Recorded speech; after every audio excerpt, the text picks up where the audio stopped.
di Dan matamu bisa jadi masih tersimpan.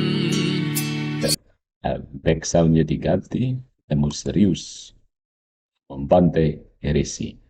Oke, topik hari ini adalah tentang apa ya? 10 alasan mengapa harus menjadi Katolik. Dan bukan hanya menjadi Kristen saja. Kristen, ya. Tapi kenapa harus Katolik? Kristen ya sudah pasti. Kita percaya Yesus Kristus.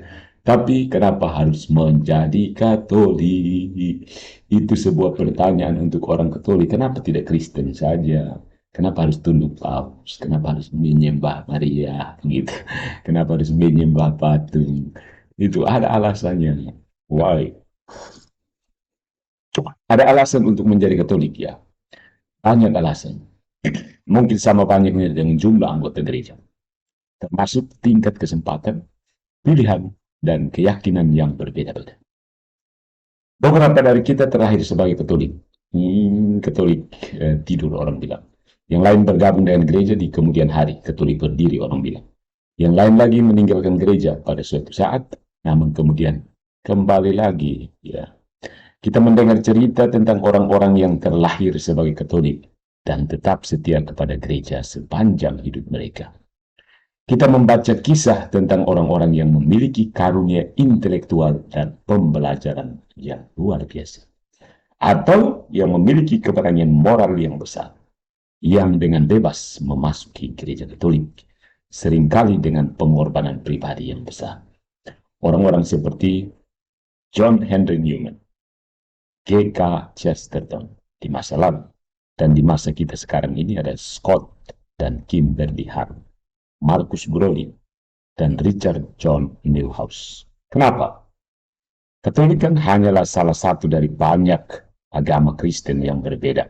Ada Ortodoks, ada Protestan, berbagai denominasi. Apa yang ditawarkan gereja Katolik kepada hampir 1 miliar anggotanya yang tidak dapat diperoleh di tempat lain? Apa? Sehingga orang mau masuk Katolik, ya. Kita bahas di sini 10 ciri unik gereja Katolik yang membedakannya dari denominasi Kristen lainnya. Beberapa dari karakteristik ini, meskipun tidak semuanya, juga berlaku pada gereja Ortodoks, yang mana dari semua kekristenan termasuk yang paling dekat dengan gereja Katolik dalam hal kepercayaan dan praktik. Ortodoks kan, mereka itu gereja skismatik. Gereja-gereja Protestan tidak diragukan lagi telah mencapai banyak hal baik di dunia dan tidak terhitung jumlahnya. Setiap orang Protestan tentu saja berkenan kepada Tuhan dan menantikan tempat di dalam kerajaan. Meskipun demikian, di dalam dan melalui gereja Katolik, kepenuhan wahyu alam dapat ditemukan dan dialami. The fullness of Christ hanya dapat ditemukan dalam gereja Katolik. Yang pertama, hanya gereja Katolik yang bisa menelusuri akarnya hingga ke Tuhan kita Yesus Kristus sendiri.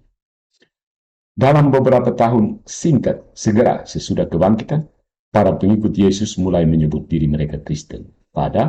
Lihat Kisah Para Rasul bab 11 ayat 26. Dan pada akhir abad pertama, kata Katolik yang berarti universal digunakan untuk gereja.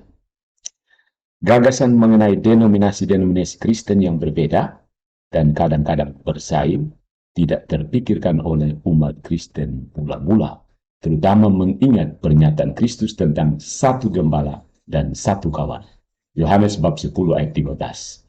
Dan doanya agar murid-muridnya tetap satu. Yohanes bab 17 ayat 22. Hanya kelemahan dan keberdosaan manusia yang menyebabkan perpecahan agama yang menimpa kekristenan saat ini. Gereja Ortodoks terus-menerus memisahkan diri dari Roma selama beberapa ratus tahun dan akhirnya memisahkan diri pada abad ke-15. Dan berbagai denominasi Protestan muncul tidak lebih awal dari abad ke-16. Gereja-gereja ini bisa menelusuri akarnya hingga ke Kristus hanya melalui gereja Katolik. Ya, secara terang-terangan, mengapa ada orang yang mau menerima tiruan padahal aslinya sudah tersedia? Yang asli ada, kenapa cari yang KW? khususnya ketika mengetahui dan menghayati kebenaran yang diperlukan untuk keselamatan. Ingat, ini soal keselamatan. Cari yang asli, jangan cari yang tiruan. Itu yang pertama. Yang kedua, Ekaristi, kehadiran Kristus yang nyata. Itu tidak ditemukan di gereja-gereja Protestan. Tidak ada. Yesus menggambarkan dirinya sebagai roti hidup, menyatakan bahwa siapapun yang makan dagingnya dan minum darahnya akan memperoleh hidup yang kekal. Yohanes bab 6 ayat 54.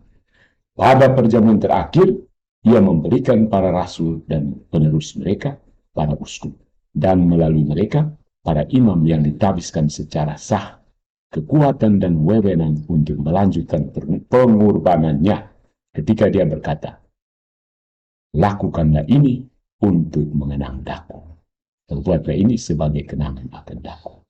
Lukas bab 22 ayat 19. Gereja Katolik telah mentaati perintah Kristus selama hampir 2000 tahun.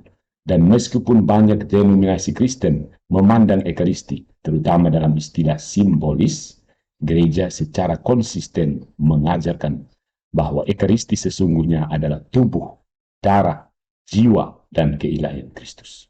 Selain itu, hanya imam Katolik dan non-Katolik Timur, karena tabisan mereka, yang mempunyai kuasa sakramental untuk menguduskan Ekaristi. Para pendeta Anglikan atau episkopal terkadang mengklaim memiliki kuasa ini. Namun, Paus Leo ke-13 setelah meneliti masalah ini dengan cermat sekitar 100 tahun yang lalu, menyimpulkan bahwa hubungan suksesi apostolik tidak dipertahankan oleh gereja Inggris atau Anglican Church. Jadi umat Katolik mendapat hak istimewa untuk bisa menerima harta karun yang tak ternilai harganya, yaitu Yesus sendiri, setiap kali mereka menghadiri misa Ekaristi. Mungkin benar bahwa banyak orang Protestan dan evangelis kadang-kadang tampaknya menawarkan rasa persahabatan dan komunitas yang lebih besar, khotbah yang lebih dinamis, dan berbagai kegiatan dan program dibandingkan rata-rata paroki Katolik. Semua hal ini berharga dan patut dipuji. Tetapi bagi seorang Katolik, untuk memberikan prioritas yang lebih tinggi daripada Ekaristi adalah sama dengan Esau menjual hak kesulungannya demi sepiring sup. Sup Renewon kayaknya. Lihat Kejadian bab 25 ayat 29 sampai 34. Jika kita benar-benar memahami betapa menakjubkannya anugerah Ekaristi, tidak seorang pun di antara kita akan mempertimbangkan untuk meninggalkan gereja. Dan teladan kita akan menarik banyak orang ke dalam gereja Katolik. Jadi kalau orang benar-benar sungguh menghayati Ekaristi, no way out, there is no way out. Yang ketiga, berbeda dengan umat Kristiani lainnya, umat Katolik mempunyai pemahaman yang penuh sakramental mengenai aktivitas penyelamatan Tuhan. Kata sakramental di sini digunakan dalam 3 pengertian yang berbeda. Pertama, kita mempunyai pengertian inkarnasional, inkarnasi ya, yang berarti bahwa Tuhan bisa dikenal dan dialami di dalam dan melalui ciptaannya. Agama Katolik selalu ingat bahwa Tuhan memandang ciptaannya dan menyatakannya baik. Ciptaan itu baik. Optimisme dalam gereja Katolik. Lihat Kejadian bab 1 ayat 31. Jadi, alih-alih curiga terhadap aktivitas manusia dan dunia material, gereja seringkali mendorong manusia untuk mengembangkan dan menggunakan kemampuan mereka, serta melakukan segala hal demi kemuliaan Allah yang lebih besar.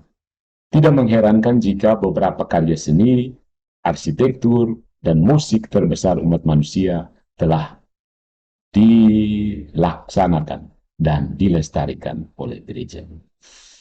Wolfgang Amadeus Mozart. Arti kedua dari sakramental digunakan di sini sebagai kata sifat mengacu pada Ekaristi dan 6 sakramen lainnya yang merupakan tanda-tanda nyata dan sumber rahmat Allah yang aktif di dunia. Tuhan sebagai pencipta kita menyadari sepenuhnya keterbatasan manusia kita. Karena manusia adalah tubuh dan jiwa atau roh, Tuhan berhubungan dengan kita tidak hanya dengan cara yang tidak terlihat, mengaku langsung kepada Tuhan. Bagaimana caranya?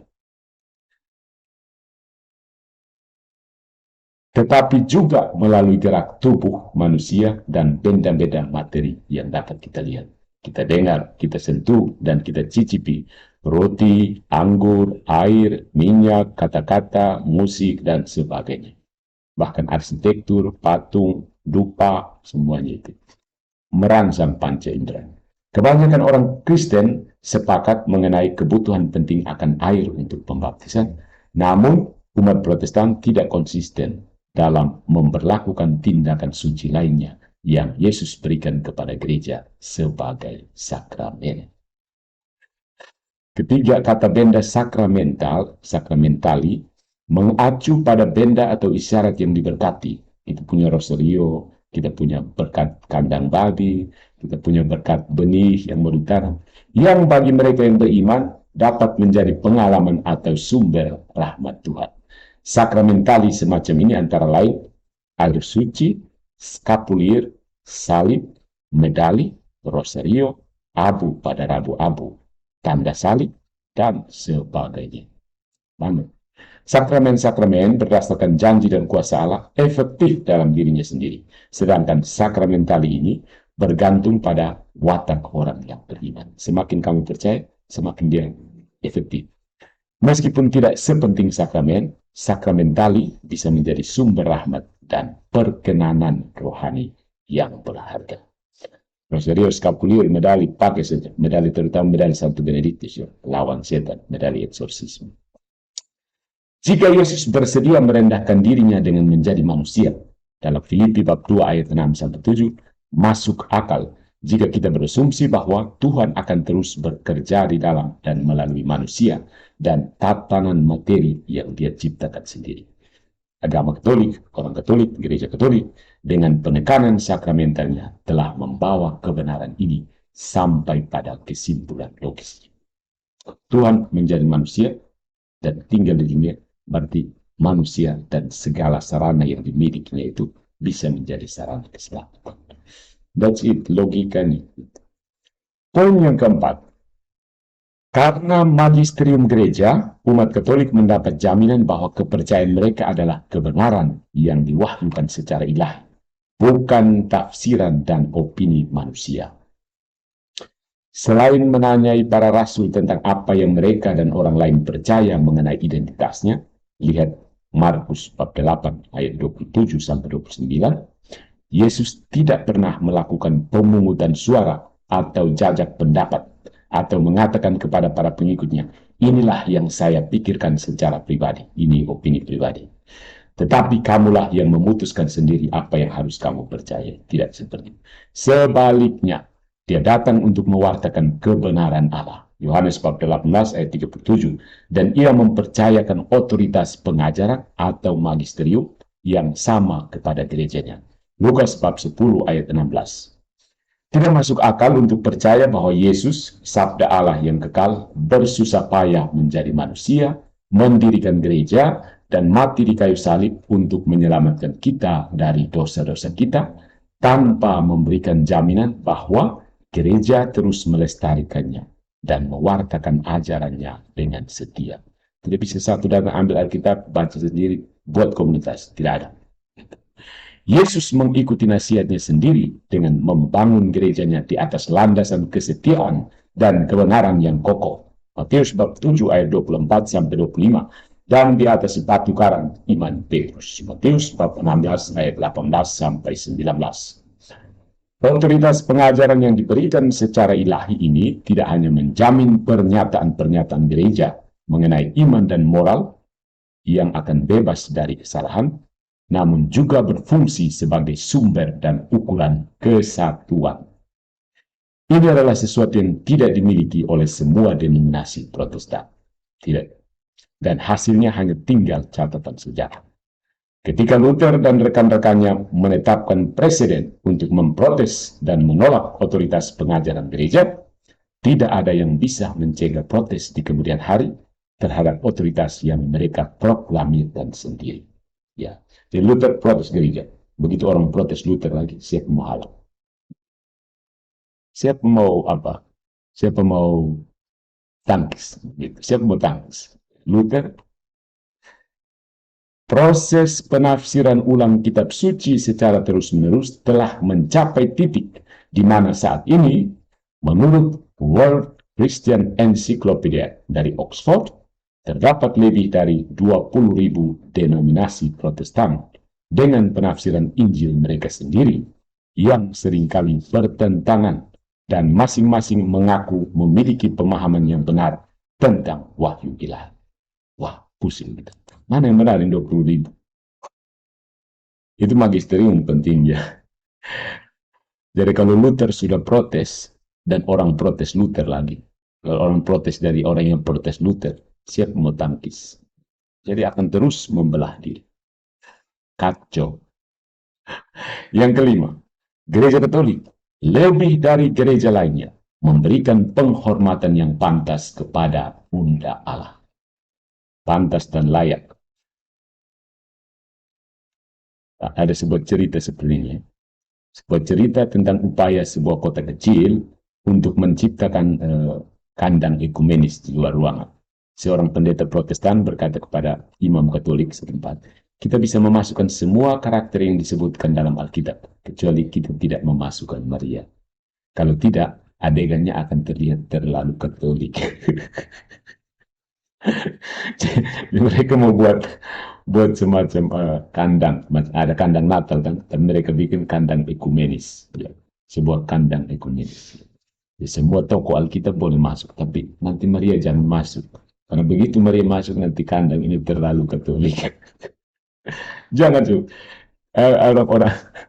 Orang-orang teman-teman saya yang Protestan, jarang saya temukan teman wanita saya yang Protestan yang bernama Maria. Ya. Jangan pakai nama Maria, nanti terlalu Katolik kamu. Padahal mereka percaya Tuhan kita Yesus Kristus.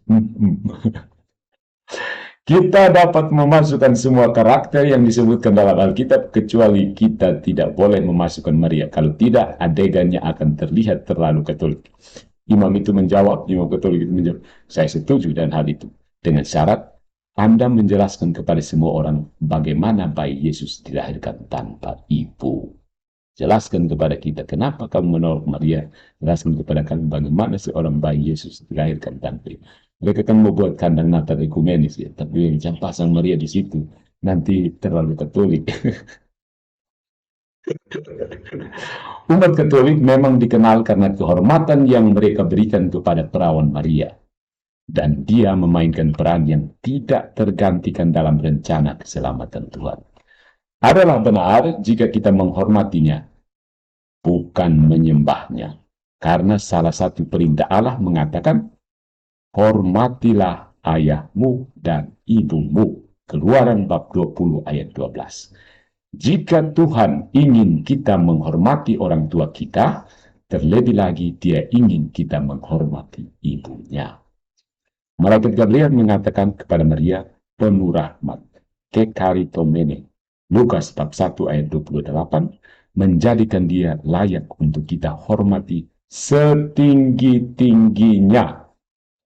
Terlebih lagi, Maria sendiri menyatakan bahwa segala keturunan akan menyebut aku berbahagia. Lukas bab 1 ayat 4. Keturunan mana yang tidak menyebut Maria berbahagia? Gereja Katolik sebenarnya unik dalam menaati dan menggenapi nubuatan Alkitab ini. Segala keturunan akan menyebut aku berbahagia, kecuali keturunan ular beludak. Yang keenam, dibandingkan dengan agama Kristen lainnya, agama Katolik menganggap serius Alkitab. Serius. Kamu pikir Alkitab orang Katolik hanya comot-comot ayat? Tidak. Alkitab bukan ayat suci. Kitab suci. Pembahasan ini akan mengejutkan mereka yang beranggapan bahwa umat Katolik tidak mengetahui kitab suci dan bahwa kepercayaan Protestan pada sola scriptura yang hanya menerima Alkitab sebagai sumber ajaran agama menjadikan mereka satu-satunya Kristen Alkitabiah yang sejati. Tidak. Sejarah dan logika kembali berpihak pada gereja Katolik. Gerejalah yang di bawah ilham Roh Kudus menciptakan Alkitab yang kita kenal sekarang dengan cara menyusun kitab-kitab perjanjian lama dan menghendaki kitab-kitab Perjanjian Baru. Dan gerejalah yang memutuskan mana dari banyak tulisan Kristen mula-mula yang bersifat kanonik atau layak diterima sebagai tulisan suci. Ironisnya, Alkitab Protestan memuat 27 kitab Perjanjian Baru yang sama dengan Alkitab Katolik. Sebuah daftar yang diputuskan oleh Konsili Roma pada tahun 382. Dengan demikian, Perjanjian Baru Protestan pada akhirnya bergantung pada otoritas Gereja Katolik. Selain itu, tidak ada ajaran Katolik yang bertentangan dengan kitab suci. Tidak ada. Dan Alkitab, setidaknya secara implisit, tapi biasanya secara eksplisit, mendukung semua doktrin gereja. Umat Protestan menolak banyak kepercayaan Katolik. Namun dalam melakukan hal ini, mereka harus mengabaikan atau menafsirkan ulang apa yang dengan jelas dikatakan dalam kitab suci. Misalnya, pemahaman Protestan yang tersebar luas bahwa Ekaristi hanyalah simbolik. Sangat bertentangan dengan kata-kata Tuhan kita dalam Yohanes bab 6. Dagingku adalah benar-benar makanan dan darahku adalah benar-benar minuman. Simbol. Itu bukan simbol lagi. Dan juga catatan mengenai perjamuan terakhir. Inilah tubuhku, inilah darahku. Markus bab 14 ayat 22 sampai 24. Menolak otoritas Paus juga merupakan penolakan terhadap kata-kata Kristus kepada Petrus, yang melaluinya dia memberi kunci kerajaan surga dan wewenang untuk mengikat dan melepaskan. Matius bab 16 ayat 18 sampai 19.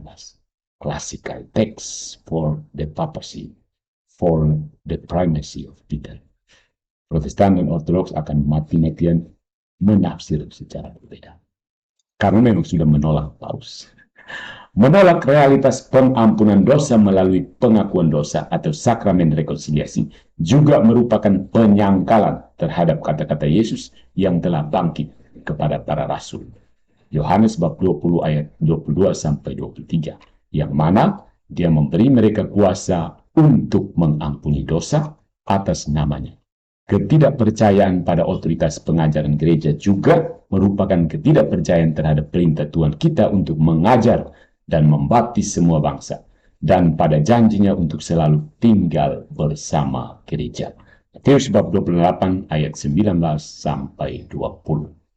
Kelemahan lebih lanjut dari posisi Protestan terletak pada gagasan sola scriptura itu sendiri.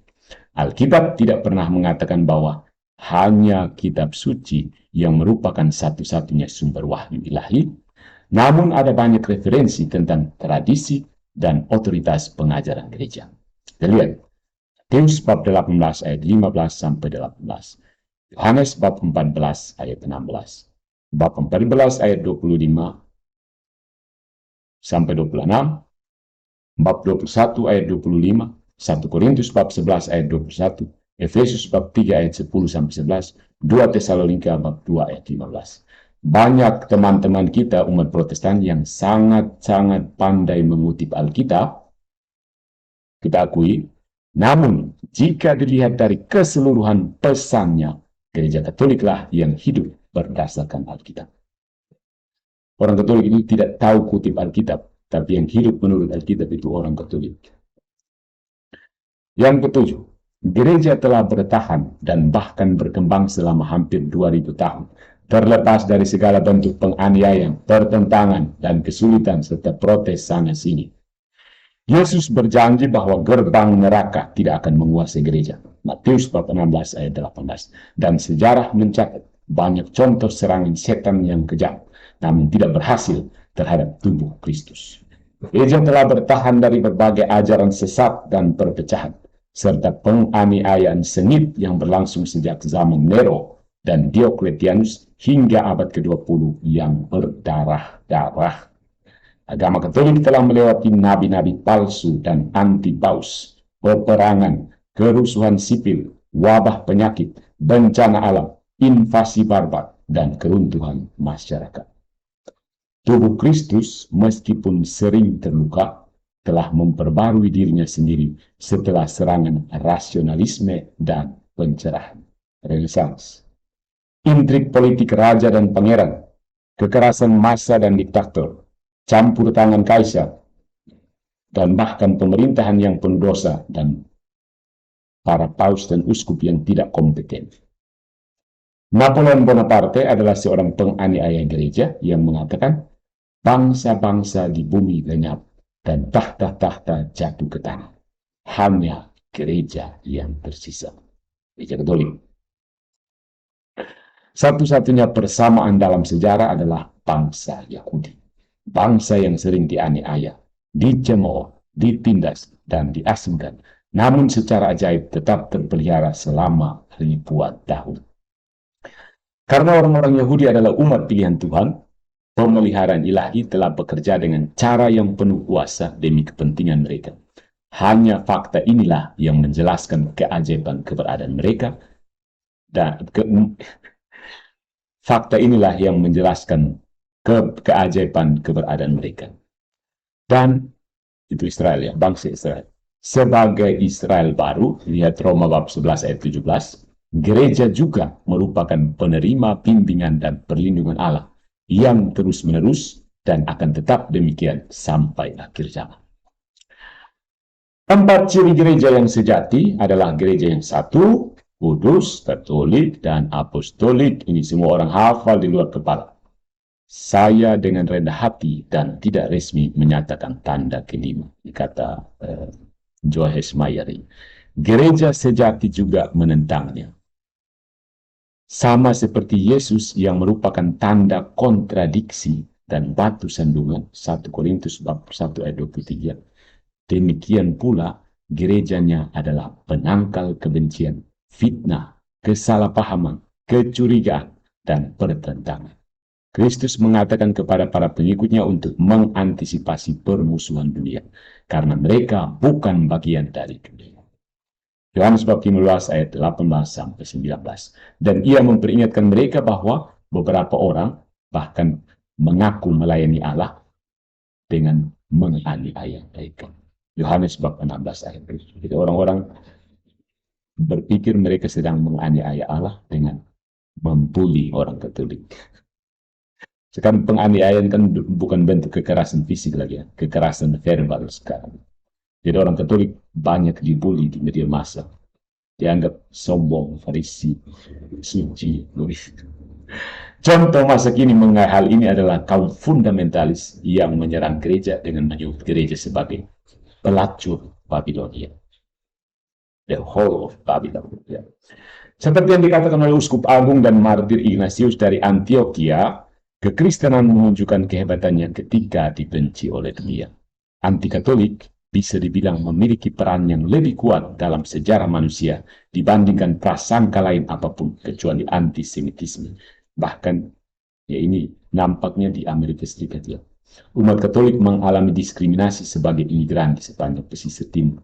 Umat Katolik telah diisolasi dan tidak diterima di Bible Belt, Protestan keras, dan telah menjadi korban gerakan non-Nakim dan oposisi terorganisir lainnya terhadap gereja, termasuk Ku Klux Klan, dan saat ini gerakan politik dan sosial tertentu seperti para pendukung aborsi, pro-choice ya, seringkali menggunakan sentimen anti-Katolik. Hal ini bukan untuk menyangkal fakta sejarah bahwa umat Katolik sendiri telah bersalah atas dosa berat terhadap amal. Namun untuk menunjukkan bahwa gereja, tepatnya ketika gereja mengikuti gurunya dengan setia, menjadi sasaran kebencian yang sama seperti yang dialami setan, yang memiliki kelicikan dan kecerdasan yang jauh melampaui akal budi manusia, melihat musuh sejatinya dengan sangat jelas. Serangan yang tak henti-hentinya terhadap gereja merupakan indikasi kuat akan pentingnya gereja dalam sejarah umat manusia. Gereja Katolik. Yang kedelapan, dari semua agama Kristen, agama Katolik memiliki pemahaman paling akurat dan lengkap tentang sifat manusia. Kan sudah ada yang mulai komentar ini narsis ya. Kebenaran ini khususnya berkaitan dengan 3 bidang: rekonsiliasi, ritual, dan teladan. Rekonsiliasi di sini mengacu pada fakta bahwa Kita adalah orang-orang berdosa yang membutuhkan penebusan, dan proses ini berlangsung terus-menerus. Tidaklah cukup hanya dengan bertanya, seperti yang dilakukan banyak orang Protestan Injil. Apakah Anda sudah diselamatkan? Are you saved? Hal ini menunjukkan bahwa jika kita telah dilahirkan kembali dan telah menerima Yesus sebagai Tuhan dan Juru Selamat kita, keselamatan sudah terjamin dan tidak ada lagi yang diperlukan dari kita. Once saved, always saved, OSAS. Ya. Pemahaman seperti itu tidak hanya bertentangan dengan kitab suci yang berbicara tentang kemungkinan kehilangan keselamatan seseorang. Lihat 1 Korintus bab 9 ayat 27. Filipi bab 2 ayat 12-13. Bab 3 ayat 10-12. Ini bertentangan dengan Alkitab dan juga sifat manusia, OSAS. Ya. Kita adalah manusia yang tidak sempurna, tidak pernah sepenuhnya bebas dari dosa. Sebagaimana dikatakan dalam kitab suci, orang benar pun jatuh 7 kali sehari. Wow. Amsal bab 24 ayat 16. Kita terus-menerus membutuhkan pengampunan, dan inilah sebabnya Yesus menetapkan bukan hanya baptisan, tetapi juga rekonsiliasi sebagai sakramen. Praktek spiritual penting lainnya yang dipromosikan oleh Gereja Katolik, doa, puasa, devosi kepada orang-orang kudus, tindakan penebusan dosa, penitensi, dan sebagainya itu dirancang untuk membantu kita dalam upaya berkelanjutan, untuk bertumbuh dalam kekudusan dan bekerja sama dengan rahmat ilahi dalam mengatasi dosa-dosa dan kesalahan-kesalahan kita. Yang pertama, rekonsiliasi, ritual. Nah, ini juga ada protes banyak orang tentang ritus-ritus dalam Gereja Katolik. Ritual mengacu pada kebiasaan dan perilaku manusia yang dirancang untuk memfasilitasi interaksi sosial dan perayaan. Ritual ini mencakup tindakan sehari-hari seperti jabat tangan, mengucapkan Tuhan memberkatimu ketika seseorang bersin, God bless you, dan meniup lilin pada kue ulang tahun. Contoh ritual Katolik antara lain memberkati diri sendiri dengan air suci, berlutut di depan tabernakel, dan membuat tanda salib. Calvin dan para reformator lainnya bertekad untuk memurnikan gereja mereka dari segala sesuatu yang mereka anggap sebagai tradisi manusia dan penampahan Injil. Mereka secara radikal menyederhanakan ibadah dan arsitektur gereja. Namun, para sosiolog telah menyadari bahwa ritual adalah bagian yang tidak terpisahkan dari budaya manusia dan merupakan bagian penting dari kehidupan manusia dan interaksi sosial. Kalau Yesus menjadi manusia, dia menerima ritus-ritus. Ritus peralihan dalam masyarakat yang mana generasi muda diberi kesempatan untuk menunjukkan kedewasaan mereka dan diterima sebagai orang dewasa, hanyalah salah satu contoh. Ritus inisiasi kan, anak-anak jadi dewasa. Di orang timur biasanya ada sunat, ya, begitu orang disunat berarti dia sudah dewasa.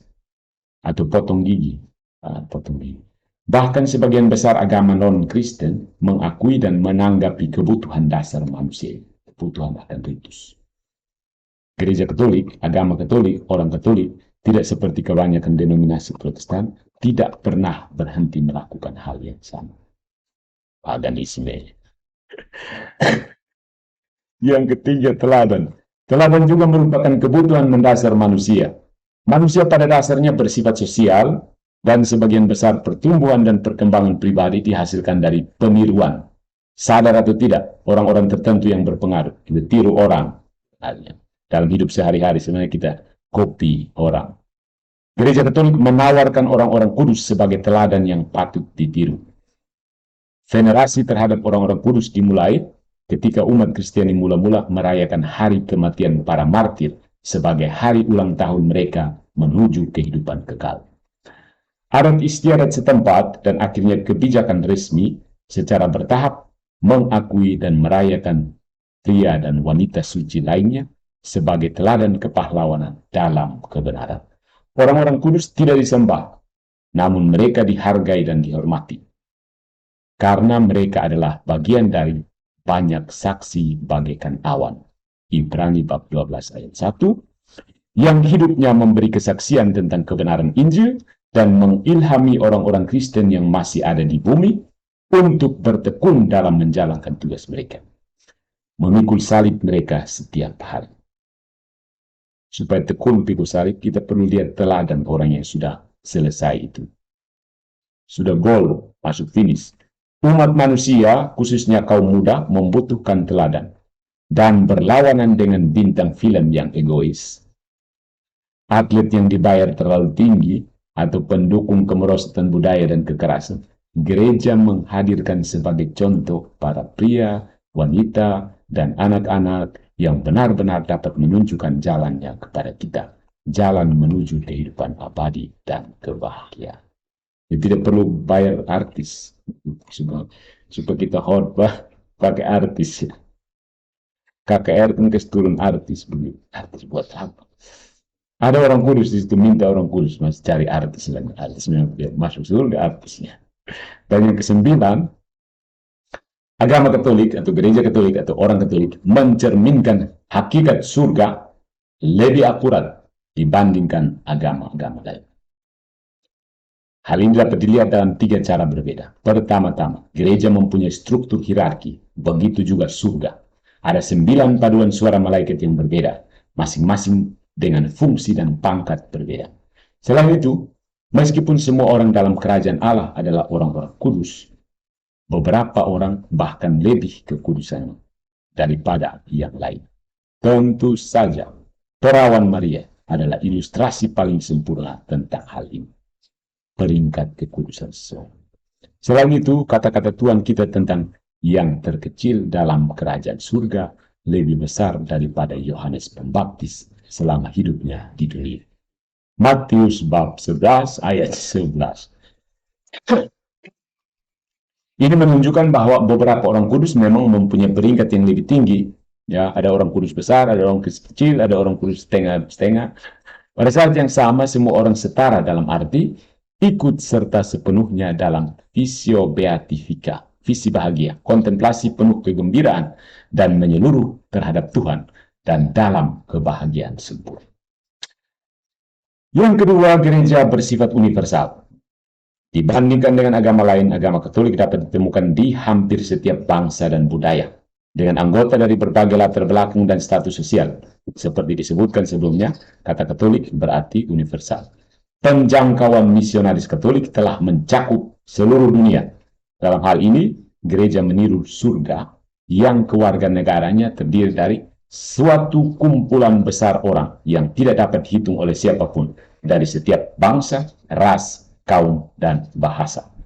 Wahyu bab 7 ayat 9. Ciri ketiga gereja yang mencerminkan kerajaan Allah adalah dalam kedua kasus ini, semua anggotanya dipersatukan sebagai satu dengan tetap menjaga individualitas mereka. Setiap penghuni surga benar-benar terserap dalam kontemplasi kepada Tuhan, bersatu sempurna dengan semua malaikat dan wali dalam memuja dan memuji keagungan ilahi, sekaligus menjadi lebih hidup dan unik dibandingkan sebelumnya.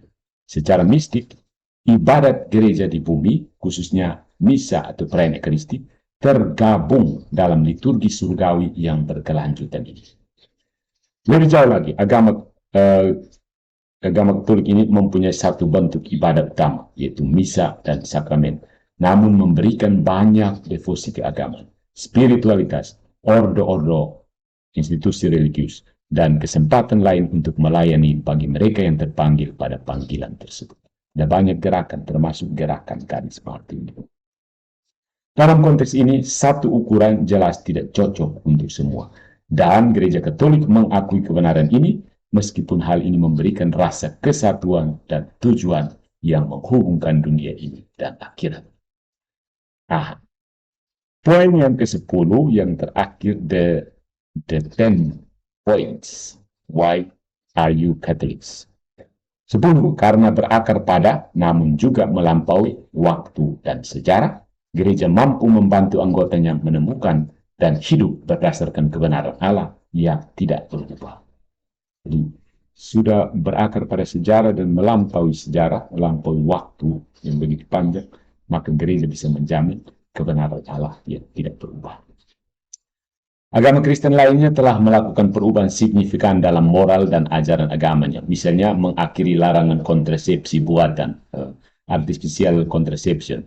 Luther dan para reformator lainnya menggemakan ajaran Katolik bahwa pengendalian kelahiran, birth control, adalah dosa besar, dan hal ini tetap menjadi pandangan Protestan selama 400 tahun. Pada tahun 1930, Gereja Anglikan mengizinkan pengecualian tertentu yang menggerakkan sebuah proses yang semua denominasi Protestan telah melakukan hal yang sama. Dan isu yang terbaru itu kan, Gereja Katolik sebaliknya telah mempertahankan ajarannya mengenai isu ini selama hampir 2000 tahun. Agama Katolik ini sangat cocok untuk menjadi ketinggalan zaman dan kontra budaya. Ini merupakan tanda penting keasliannya, karena kebenaran objektif seringkali tidak populer atau dianggap tidak relevan atau ketinggalan zaman. Namun gereja Kristus yang sejati tetap harus mewartakannya. Makanya orang yang Katolik tidak maju-maju, ketinggalan zaman, kuno, fanatik, kolot. Selain itu, gereja karena kehadiran dan prestise internasionalnya merupakan kekuatan politik yang kuat, seperti yang ditunjukkan oleh peran Paus Yohanes Paulus II dalam runtuhnya Kekaisaran Soviet dan pembebasan Eropa Timur. Para pejabat gereja seringkali mampu bekerja di belakang layar dalam menengahi konflik dan membela hak-hak kaum tertindas. Ingat Uskup Belo di Timor Leste, sambil tetap setia pada misi gereja di dunia lain. Yesus berdoa agar murid-muridnya dikuduskan dalam kebenaran, karena mereka ada di dunia ini, namun bukan milik dunia. Yohanes bab 17 ayat 11-18. Melalui gereja Katolik, doanya telah dan terus terkabul. Inilah 10 alasan penting untuk tidak hanya sekedar menjadi Kristen, namun mencari kepenuhan wahyu Allah melalui gereja Katolik, satu-satunya gereja Kristus yang sejati. Alasan-alasan ini tidak berarti bahwa umat Katolik sebagai individu adalah sempurna atau tidak berdosa, atau bahwa mereka selalu mengikuti ajaran dan semangat Tuhan kita. Tidak. Gereja dengan bebas mengakui perilaku berdosa dan tidak Kristiani dari banyak pemimpin dan anggotanya sepanjang sejarah. Jadi jangan korek-korek lagi Paus Vipilis untuk mengatakan bahwa ini bukan gereja sejati. Salah. 10 alasan yang disebutkan tadi juga bukan merupakan penolakan terhadap pentingnya bekerja sama dengan saudara-saudari Protestan, atau kebenaran bahwa kita memiliki banyak pelajaran penting yang dapat dipelajari dari mereka. Baca Alkitab, khususnya dalam bidang dakwah dan komitmen pribadi terhadap evangelisasi. Para anggota gereja berdosa dan kudus, duniawi dan surgawi, serta tidak sempurna dan tidak lengkap, namun menjalani proses pengurusan sanctification. Proses ini adalah proses yang harus melibatkan setiap individu umat Katolik dan proses yang mengharuskan semua orang untuk ikut ambil bagian. Ya. Tampaknya saudara-saudariku yang ada di Komal ini, yang ada di live ini, banyak orang Katolik yang terbiasa tertidur dan tidak menganggap serius imannya. Namun sekarang pastor sudah datang, pastor TikTok sudah ada. Dan Tuhan memanggil kita masing-masing secara pribadi. Adalah tugas kita bukan hanya untuk menjadi anggota dan percaya pada gereja, namun juga membela dan memajukannya. Seperti yang Yesus katakan, banyak diharapkan dari mereka yang diberi banyak. Mereka yang diberi banyak akan dituntut banyak pula. Lukas bab 12 ayat 40. Jadi kita memenuhi kepenuhan Kristus, tuntutan kita juga besar sekali. Kita sebagai umat Katolik bisa mengklaim diri kita sendiri yang memiliki kepenuhan wahyu dan pimpinan Tuhan. Inilah alasan bagi kita untuk bersukacita dan memperbarui komitmen kita dalam menghayati dan membagikan Injil.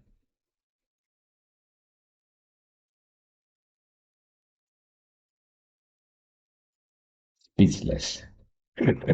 Thank you. 10 poin kenapa harus harus jadi Katolik, bukan sekedar Kristen. Kristen belum penuh, masuk Katolik baru penuh. Begitu. Oke, tetap dulu ya. Selanjutnya question and answer until itu 1 jam. Terima kasih. Question and answers. Tetap kan minum kopi dulu. Berapa itu dulu, oi? Pantai. Berarti kita rem sedikit dulu. Nah, fokus ke yang non-heretik. Non-heretik. Oke, ya terima kasih buat yang sudah support ya dan 21K likes, thank you.